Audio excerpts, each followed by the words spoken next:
The braking traces didn't just raise eyebrows, they shattered assumptions. Sector 2, medium speed turns, Leclerc's territory. For years he was the late breaker at Ferrari. Teammates came and went, Vettel, Sainz, but none dared brake where Charles did, until Hamilton. In the post-session briefing, Leclerc stared at the screen. His own data, clean, aggressive. But then came Hamilton's overlay, later on the brakes, smoother on release, no instability. Charles blinked, his engineer didn't. The silence in the room said more than any delta. The race engineer leaned forward and quietly asked, how is he controlling rotation that deep into the zone? No one had an answer. This wasn't just Hamilton adapting, this was Hamilton challenging the car's code, pushing beyond what the simulator even deemed possible and making it feel natural. And for Leclerc, it wasn't just unexpected, it was personal. The man he expected to be fit had just outclassed him in the one domain he thought untouchable. Inside Maranello, the simulator is gospel. Every braking point, every deceleration load is simulated to death, but on that Thursday review session, it became blasphemy. Hamilton's telemetry didn't match the model. He was braking 3 to 5 meters later than predicted, and still making the apex. No lockups, no lost traction, no compromise on exit. The engineers ran the sim again, same result, impossible, but the data from Shanghai said otherwise, and that's when Leclerc's race engineer muttered the phrase that stuck. We've built this model for Charles, Lewis just broke it. This wasn't a setup trick, it was instinct over code, and Hamilton had done it not once but consistently, across 3 different tracks. That trait, it shook Leclerc's camp. Because Ferrari's engineering structure was designed around Charles's inputs, his preferences, his limits. And now, that structure was cracking. Hamilton hadn't just adapted, he had exposed the blind spots no one dared question. Until he did.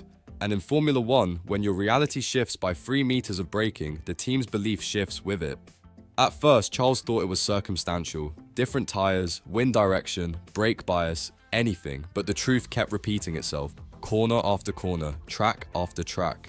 Hamilton was braking later, with less correction and more confidence in his car. The real blow came in Imola, final chicane, Leclerc on push lap, Hamilton on a cooldown. Yet through the braking zone, Hamilton still braked later, and still hit the apex without a twitch. Leclerc saw it with his own eyes. He asked for a review that evening. No excuses now. Same compound, same fuel level. The data didn't lie, again. He leaned back in his chair and said it softly. He's doing something I've never seen before. It wasn't just talent. It was something else. Something alien. A connection to the car that even Charles, in all his years at Ferrari, hadn't unlocked. For the first time since 2019, Leclerc wasn't being challenged. He was being outclassed. And for a driver raised as the Scuderia's savior, that realization wasn't just painful, it was existential. At Ferrari, engineers don't compliment lightly. Their language is numbers. Their loyalty earned through precision, not charisma. And lately, the engineering room had changed. The brake performance graphs from Canada weren't just better, they were perfect. Hamilton's modulation through heavy braking zones was so refined it looked programmed. One lead engineer who had worked under the Schumacher era broke his usual silence. I haven't seen brake control like this since Michael. That sentence, whispered, never meant for headlines, hit harder than any podium, because in Ferrari, comparing a driver to Schumacher isn't admiration, it's a seismic shift, and Charles felt it.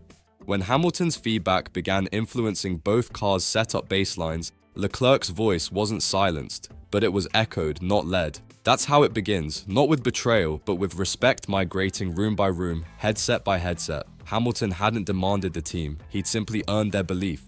And in a factory built on legends, belief is the true power unit. It wasn't announced, it wasn't explained, but it changed everything. Friday in Montreal, both Ferrari cars ran slightly different brake migration profiles, one built on Leclerc's trusted map, the other on a new configuration Hamilton had requested. By FP3, both cars were running Hamilton's version. No fanfare, no debate, just quiet execution. Engineers simply referred to it as Map LHA. Leclerc noticed. He didn't say it out loud, but the message was clear. Hamilton's feel had redefined the reference point. For years, Charles had been the anchor, the baseline, the one whose instincts shaped the system.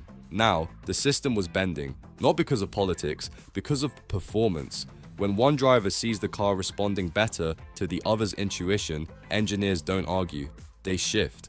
Leclerc wasn't just racing Hamilton anymore, he was racing the gravitational pull of belief inside his own garage. And when that belief shifts, championships are no longer won on Sundays. They're lost in Friday setups. It's not just mechanics that Hamilton is reshaping, it's psychology. Leclerc's body language during race weekends has changed. The calm certainty, replaced by double checks, longer briefings, second glances at Hamilton's data. Because in Formula One, when your greatest strength becomes your rival's playground, doubt seeps in. And Hamilton knows it. Every late break isn't just about time, it's a message.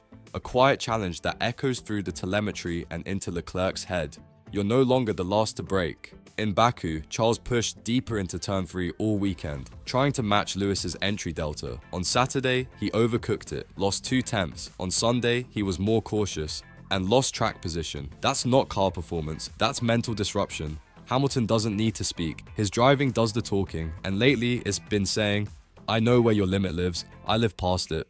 In a team like Ferrari, where confidence is currency, Hamilton is robbing the vault, corner by corner. Ferrari's data systems are advanced. Layers of AI-assisted analysis, predictive modeling, pressure maps, all built to anticipate a driver's input. But none of them predicted this. Hamilton's braking isn't just late, it's adaptive, real-time, shifting lap by lap depending on wind gusts, tire temp, fuel weight. It's not robotic, it's alive. One engineer put it simply, he's driving based on feeling we haven't mapped yet.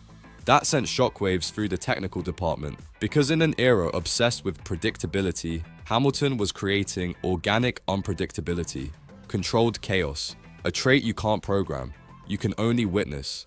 Leclerc's inputs, while precise, are structured. He thrives inside systems. Hamilton, he bends them and teaches the system to listen. It's why engineers now trust his instinct more than simulations. Why debriefs start with, what did Lewis feel? In a sport ruled by data, Hamilton's greatest weapon is the one thing they can't measure, his human instinct. This Ferrari wasn't born for Lewis Hamilton, but race by race, corner by corner, it's learning to speak his language. Brake balance adjustments, pedal modulation maps, energy deployment sync to his cornering rhythm. Subtle at first, now structural, the car is evolving around him, and the engineers, they're no longer treating Hamilton like the new driver. He's become the compass. Leclerc still has the speed, still delivers, but Ferrari's internal gravity has shifted. The red machine is no longer just an extension of Charles's vision, it's being rewritten, with Hamilton's fingerprints embedded in every braking trace. And that's the real shock. Not just that Lewis brakes later, but that Ferrari, the team, the system, the myth, is starting to believe in him more than it fears change. Leclerc knows it, his engineer knows it, and so do we. Because when a driver doesn't just adapt to a car, but makes it adapt to him, that's not a teammate, that's a takeover. The truth won't be televised, but here it's decoded.